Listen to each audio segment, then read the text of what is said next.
Toi et moi savons que tu fais ça pour être applaudi par les autres. Toi et moi savons que tu fais ça juste pour être reconnu par les autres. Toi et moi savons que tu fais ça juste pour recevoir l'amour et les acclamations des autres. Toi et moi savons que tu fais ça parce que tu as peur.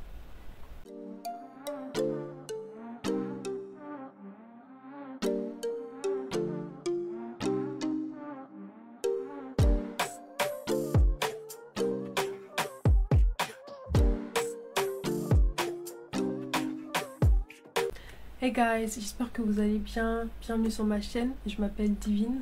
Si c'est la première fois que vous venez par ici, alors je commence déjà par vous souhaiter mes vœux les meilleurs pour l'année 2023. Donc bonne année 2023. Je sais qu'on est en février et que ça fait un long moment qu'on n'a pas que la période de souhait est passée. Mais voilà, c'est ma première vidéo YouTube en 2023. Donc bonne année 2023. Pour ceux qui lisent le blog, vous avez déjà reçu mes vœux, vous avez déjà reçu mes prières pour l'année 2023. Vous savez déjà ce que Dieu a déposé dans mon cœur pour vous, pour l'année 2023. Et si tu ne sais pas de quoi je parle quand je parle du blog, alors ce serait peut-être le moment d'aller faire un tour sur le blog. Je mettrai le lien peut-être dans la vidéo, là quelque part, et également dans la barre de description de cette vidéo. Et je te laisserai aller voir. C'est un espace, un site internet sur lequel je publie des lettres, je partage des lettres toutes les 2 semaines, et dans ces lettres je parle simplement des choses que Dieu a mis dans mon cœur, que Dieu met dans mon cœur à votre sujet, des exhortations en fait que Dieu dépose dans mon cœur pour vous, pour toi. Je préfère te tutoyer quand même aujourd'hui pour que vraiment cet échange soit plus intime, mais également pour me faciliter la tâche. Dans la vie quotidienne je parle pas en vous, je parle en tutu. Donc voilà. Aujourd'hui, moi, j'aimerais vraiment partager une exhortation que Dieu a déposée dans mon cœur, en fait, pour vous. Ça fait quelques semaines déjà. Et j'aimerais qu'on puisse lire la Bible, justement, à ce sujet. Et ensuite, on va partager. Donc, bon, c'est en train de ramer un peu. Voilà. On va lire 3 versets différents. Je ne vais pas rentrer dans les détails des versets, mais je veux vraiment t'inviter à aller lire ces versets toi-même dans tes temps de méditation, dans tes temps de prière, dans tes temps d'échange avec Dieu. Le premier verset, c'est Isaïe 29:13 qui dit « Le Seigneur dit, quand ce peuple s'approche de moi, il m'honore des lèvres et de la bouche, mais son cœur est éloigné de moi, et la crainte qu'il a de moi n'est qu'un précepte de tradition humaine. » Le deuxième verset, le deuxième passage, c'est dans Psaume 51:12 et il dit « Ô Dieu, crée en moi un cœur pur, renouvelle en moi un esprit bien disposé. » Et c'est David qui est en train de parler, c'est tellement la prière de mon cœur aussi, c'est vraiment Seigneur, crée en moi un cœur pur, crée en moi un cœur qui te plaît, un cœur qui te cherche, un cœur qui t'honore réellement, un cœur qui soit intègre, un cœur qui marche en alignement avec toi simplement. Et le troisième verset, c'est Matthieu 6:33 et c'est un verset très connu, un verset que j'aime énormément également qui dit « Recherchez premièrement le royaume et la justice de Dieu ». Ça met encore une fois l'emphase sur notre priorité, sur la priorité de nos cœurs, sur le fait que la priorité de nos cœurs, la motivation de nos vies, de chacune des actions qu'on mène, c'est vraiment de rechercher le royaume de Dieu et la justice de Dieu. C'est rechercher une intimité avec Dieu, c'est rechercher avant tout le fait de marcher en accord avec Dieu, aligné à sa volonté, aligné à sa parole, le fait de marcher selon ses voies et d'être obéissant à sa parole simplement. Et je relis le verset. C'est Matthieu 6:33 qui dit « Recherchez premièrement le royaume et la justice de Dieu, et toutes ces choses vous seront données par-dessus. Le reste vous est ajouté. » Le reste, c'est une petite touche qu'on rajoute en fait, parce que la priorité, tant que la priorité est établie, tant que vous recherchez le royaume de Dieu, tout le reste, tous vos autres besoins seront comblés par Dieu lui-même, et il vous rajoutera ces choses par-dessus simplement. En lisant la Bible, vous allez vous rendre compte qu'il y a une tragédie que Dieu dénonce beaucoup parmi son peuple en fait. Et je ne parle pas des humains uniquement, je parle même pas des humains, je parle vraiment du peuple de Dieu, des personnes qui disent aimer Dieu, des personnes qui disent servir Dieu, et Dieu dénonce l'hypocrisie en fait. Il dénonce l'hypocrisie, il dénonce l'écart qu'il peut avoir entre ce qu'on dit dans nos bouches, ce qu'on professe de nos bouches et réellement l'état de notre cœur.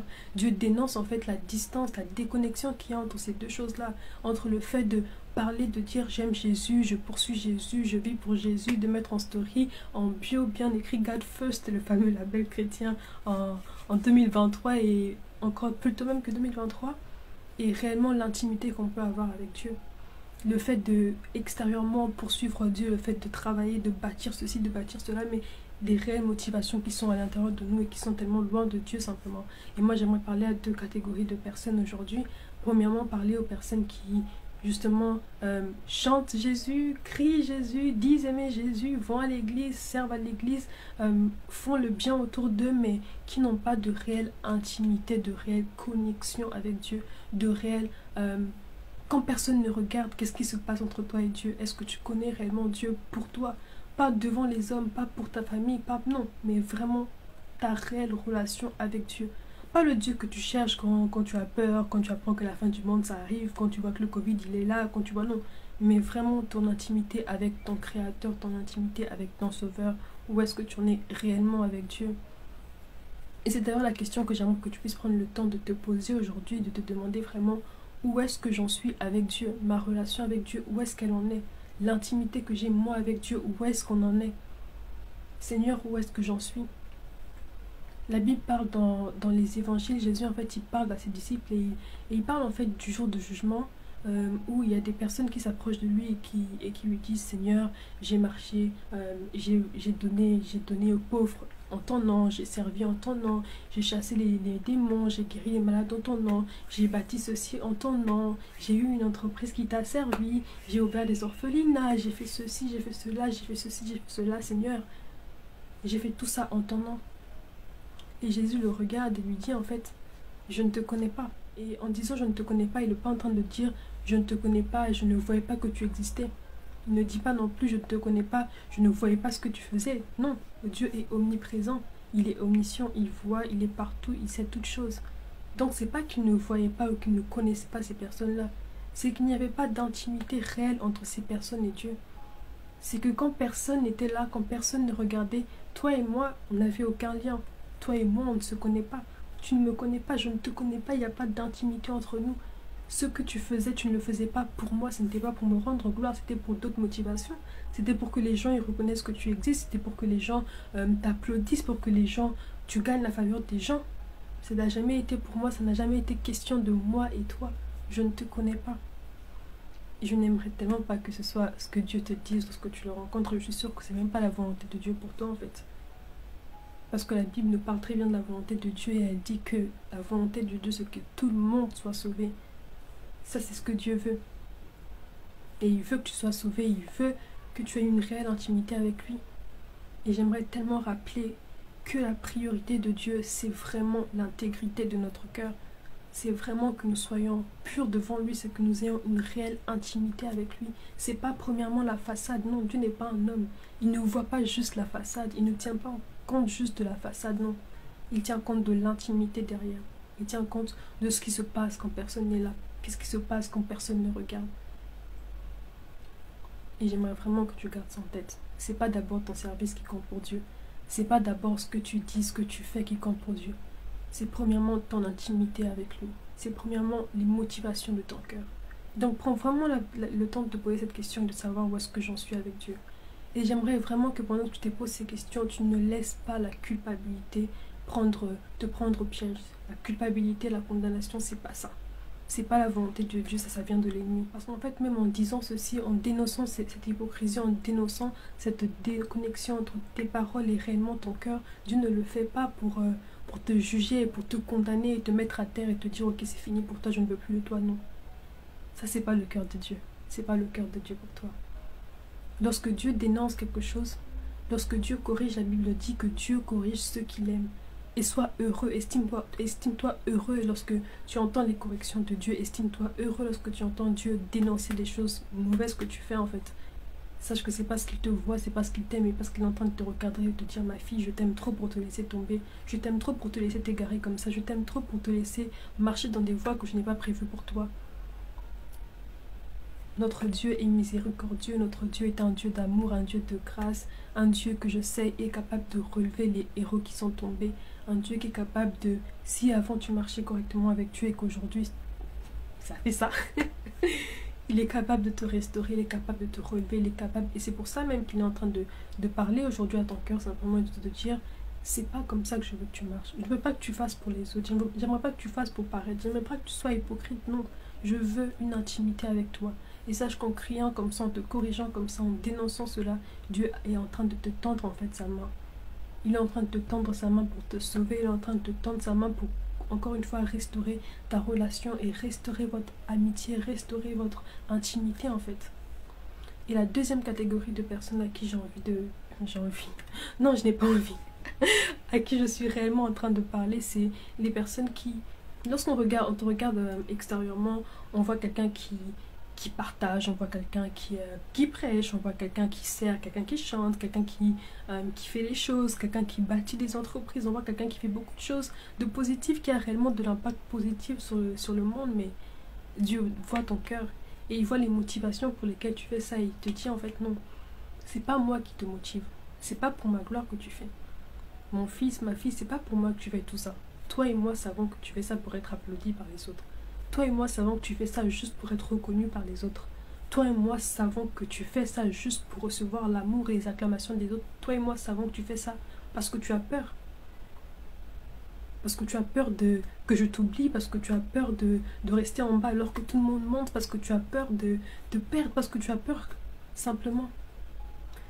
Et j'aimerais vraiment que tu prennes le temps de te poser et encore une fois de te questionner concernant Seigneur, qu'est-ce qui me motive réellement?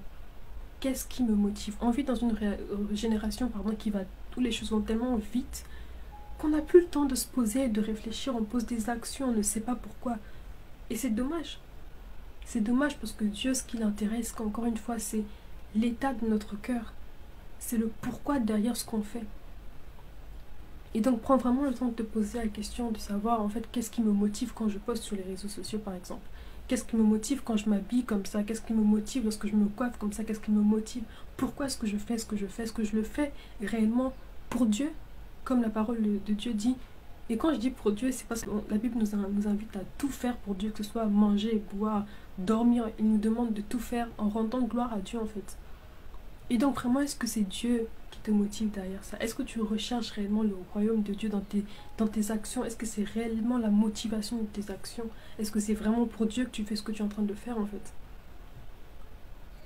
Et en fait, pendant que je priais par rapport à ça, Dieu a commencé à me parler du fait qu'en fait, il y a quelquefois les motivations, les désirs de nos cœurs. Ce qui motive en fait notre cœur derrière certaines de nos actions, c'est en fait nos blessures et nos traumatismes, simplement. Des fois, on a tellement vécu dans le manque qu'on essaie d'accumuler maintenant qu'on a un semblant de quelque chose, ou quelque chose, pourquoi pas. On essaie d'accumuler en fait le plus de choses, de posséder le plus de choses, d'avoir les derniers de chaque modèle en fait. Mais la seule raison pour laquelle on fait ça, c'est parce qu'on a peur d'encore une fois manquer, on a peur de revivre ce qu'on a déjà vécu dans le passé, on n'a pas envie de se retrouver dans cette position de manque. Alors on essaie d'accumuler, de combler cette peur-là par simplement les possessions matérielles et tout ce qu'on pourrait avoir. Quelquefois on a tellement été rejeté, tellement manqué d'amour que notre cœur, que maintenant à travers toutes les actions qu'on est en train de poser, on essaie vraiment de combler ce vide simplement. À travers les relations qu'on peut avoir, à travers nos amitiés, à travers le fait qu'on sorte, le fait qu'on fume, le fait qu'on voit, le fait qu'on fasse, tout ce qu'on fait, on essaie vraiment de combler juste ce désir d'être aimé, ce désir d'être accepté. Et vraiment mon message pour toi aujourd'hui, si tu te retrouves dans cette situation-là, si tu sais que la réelle motivation derrière chacune de tes actions, c'est vraiment des blessures et des peurs, j'aimerais vraiment que tu prennes courage et que tu lâches tes béquilles. Lâche tes béquilles. Je dis béquilles parce qu'en fait, c'est l'image même que Dieu m'a donnée pendant que je priais. C'est comme, tu sais, c'est comme avoir une infirmité en fait. Tu es blessé, tu es traumatisé et tu n'es pas bien. Donc tu essaies de te reposer sur quelque chose pour tenir, pour sembler aller bien en fait. Et tu te reposes sur ces relations pour sembler aller bien, tu te reposes sur tes possessions pour sembler aller bien, tu te reposes sur tes amitiés, tu te reposes sur ton physique, tu te reposes sur des choses en fait pour sembler aller bien, mais tout ça ce sont des béquilles. Et en fait ces béquilles que tu penses être en train de te servir sont en fait en train de t'empêcher d'expérimenter la vraie liberté en Christ, d'expérimenter l'amour de Dieu, d'expérimenter ce que tu vois quand les gens ils témoignent et ils disent j'ai senti que Dieu m'a aimé, j'ai senti que Dieu m'aimait. Tu ne pourras jamais l'expérimenter en fait si tu ne lâches pas tes béquilles, si tu ne lâches pas prise de ce sur quoi tu t'appuies et qui n'est pas Dieu simplement. la relation avec Dieu, comme la relation avec les humains, avec nos amis, simplement, nécessite beaucoup de transparence, nécessite de l'authenticité et de la vulnérabilité. Et quand tu lis la Bible, lorsque tu lis la parole de Dieu, tu vas te rendre compte que l'une des choses sur lesquelles Jésus insiste le plus, c'est que lorsque tu choisis de marcher avec Dieu, il faut que tu sois prêt à perdre.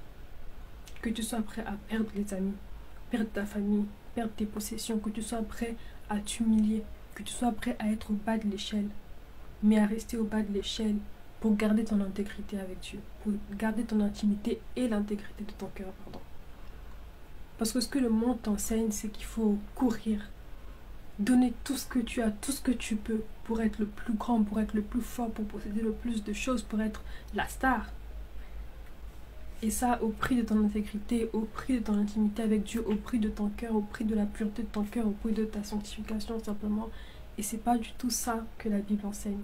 Et c'est pour ça que la Bible insiste autant sur le fait de ne pas se laisser conformer par les standards de ce monde.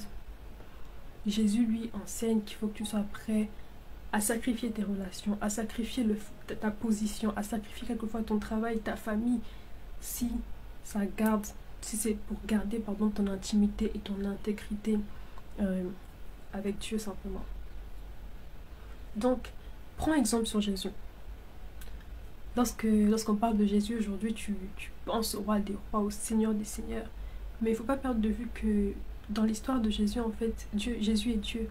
Et il a accepté de s'humilier, de se rabaisser, de venir comme un homme sur terre. D'être trahi, d'être rejeté, il a accepté qu'on crache sur lui pour maintenir son intégrité, pour maintenir sa relation, pour maintenir son intimité avec Dieu.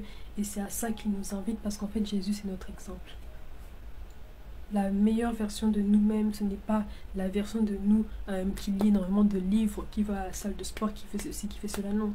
C'est la version de nous qui est encore plus comme Jésus. Et cette version n'est possible qu'avec une intimité, avec une relation avec Dieu. C'est Dieu, c'est l'Esprit de Dieu qui travaille en nous et qui nous façonne et qui nous transforme en la meilleure version de nous-mêmes. C'est pas nos efforts à nous-mêmes, c'est pas juste ce qu'on lit, ce qu'on fait.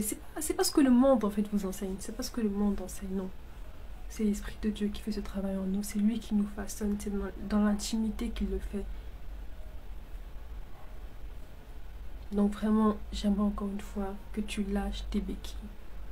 Et que tu retiennes aussi qu'aujourd'hui, Jésus n'est pas connu pour être le gars qu'on a trahi uniquement ou pour être le charpentier qu'il a été. Non, il est reconnu comme étant le Seigneur des Seigneurs, le Sauveur des Sauveurs, le Dieu de gloire, le Roi Tout-Puissant. Et c'est parce que Dieu l'a élevé. Et Dieu l'a élevé parce qu'il s'est abaissé. Et la gloire que tu recherches, le bonheur, la paix que tu recherches, les relations, les amitiés que tu recherches, Dieu te le donnera par-dessus lorsque tu cherches son royaume. Parce que tout ce que tu recherches en réalité est déjà en Dieu, déjà en lui, il a déjà préparé pour toi. Mais il ne peut pas te le donner si tu ne lâches pas prise, il ne peut pas te le donner si tu ne lui fais pas confiance, il ne peut pas te le donner sans de réelle intimité avec lui. Donc vraiment, c'est encore mon invitation à toi aujourd'hui. Rappelle-toi que la priorité de Dieu, c'est ton intimité, c'est votre intimité, c'est votre relation, l'intimité, la relation intime que tu as avec Dieu. Et c'est la pureté de ton cœur. Ne sois pas prêt à tout donner au point de perdre ton intégrité, au point de ne plus être en accord avec Dieu, au point de marcher selon tes propres convoitises, selon tes propres désirs, de laisser le monde t'aveugler par ses richesses. Non, garde ton cœur pour Dieu. Garde ton cœur pur pour Dieu. Et c'est pour ça que j'aime tellement ce verset dans le psaume qu'on a lu où David est en train de crier. En fait, c'est après une période où David il a péché contre Dieu et il reconnaît ses fautes et il dit en fait, Seigneur, viens purifier mon cœur et crée en moi un esprit bien disposé parce que je veux marcher avec toi à nouveau. Je reconnais que je suis tombée, je reconnais que je me suis éloignée de toi et maintenant je veux marcher avec toi. Je veux marcher avec toi, je veux être unie avec toi. Et après que tu aies vraiment reconnu ton état actuel, j'aimerais que tu te repentes comme David. Que tu demandes pardon à Dieu, pardon d'être tombé. Seigneur, viens me relever, viens purifier mon cœur, viens me restaurer. Que tu reconnaisses ce qui se passe dans ton cœur, que tu reconnaisses tes peurs, que tu reconnaisses tes craintes, tes faiblesses, tes traumatismes, tes douleurs, tes blessures.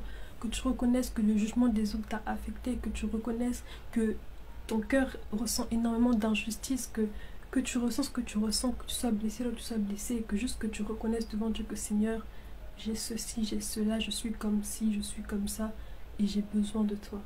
J'ai juste besoin de toi, j'ai besoin que tu viennes me restaurer, j'ai besoin que tu viennes retravailler sur moi, j'ai besoin que tu viennes me façonner, je veux te chercher, et j'aimerais vraiment que tu puisses chercher Dieu. Que tu arrêtes de chercher ce que tu cherches, que tu lâches tes béquilles et que tu viennes au pied du Maître et que tu cries, Seigneur, j'ai besoin de toi. Seigneur, viens combler mon cœur. Seigneur, viens te révéler encore à moi. Seigneur, viens encore renouveler notre intimité et notre relation. Et j'aimerais juste prier pour toi pendant quelques minutes, Seigneur. Je prie pour mon frère et je prie pour ma soeur. Je prie que tu puisses attirer encore à toi les personnes qui se sont éloignées. Et que tu recalcules encore la trajectoire des personnes qui se sont éloignées de toi, ceux qui se sont égarés, Père, je prie que tu les attires encore à toi, parce que je crois que tu es celui qui est capable de restaurer les héros qui sont tombés hier, oui, je reconnais que tu es celui qui restaure, celui qui rétablit, et je prie ta miséricorde, Père éternel, accorde encore ta miséricorde, manifeste encore ta miséricorde sur la vie de mon frère et la vie de ma soeur, Seigneur, relève ceux qui sont tombés. Remets sur le droit chemin ceux qui se sont égarés parce que tu es le Dieu vrai, le Dieu miséricordieux, le Dieu qui fait grâce. Et je prie encore, Papa. Je prie encore que tu viennes purifier, que tu viennes laver nos cœurs, que tu viennes restaurer nos cœurs, Père. Tu vois les blessures, tu vois le péché, tu vois ce qui se passe en nous et je prie que tu viennes travailler sur nos cœurs, que tu viennes purifier les cœurs et que tu viennes restaurer, Papa. Guérir, penser les cœurs brisés, Seigneur. Purifier les cœurs, Seigneur. Viens purifier nos cœurs. Viens penser nos blessures. Viens combler nos cœurs de ton amour, Esprit de Dieu. Viens combler nos cœurs, Saint-Esprit. Viens nous enseigner à marcher en intimité avec toi, à marcher dans l'intégrité, à marcher de manière alignée à toi. Esprit de Dieu, viens enseigner. Viens nous enseigner, nous avons besoin de toi. Et je prie pour ma génération, Seigneur, je prie que tu restaures des vrais adorateurs, que tu restaures des personnes qui te cherchent, que tu restaures des personnes qui t'aiment, des personnes qui te servent dans l'intégrité, dans la vérité, Père éternel. Viens restaurer, Papa. Ne nous laisse pas être pris dans les pièges de l'ennemi, dans les pièges de ce monde, dans les pièges de notre chair. Esprit de Dieu, crions à toi, nous avons besoin de toi, Saint-Esprit. Merci pour ce que tu es en train de faire. Merci, Père éternel, pour les feux que tu restaures. Merci pour le zèle que tu restaures. Merci pour les addictions dont tu libères les personnes. Merci, Père éternel, parce que tu délivres les captifs. Merci, Saint-Esprit, pour ce que tu es en train de faire en nous. Je te dis merci, Seigneur. Au nom puissant de Jésus-Christ. Amen. Prends soin de toi. C'était la petite exhortation que j'avais à cœur de te partager. On va se retrouver dans 2 semaines sur YouTube. La semaine prochaine, on sera sur le blog. Et je t'invite vraiment à rejoindre le blog. Il y a à cliquer sur le lien que je mettrai quelque part sur la vidéo, quelque part dans la description également de cette vidéo. Et prends soin de toi. N'oublie pas, ce que Dieu veut avant tout, c'est la pureté de ton cœur. Ce qui est prioritaire pour Dieu, c'est d'abord ton intimité avec lui. C'est pas tout ce que tu fais à l'extérieur. C'est pas le service que tu lui rends d'abord. Non, c'est d'abord toi. C'est ton cœur. C'est ton intimité. Merci beaucoup. Gros bisous à toutes.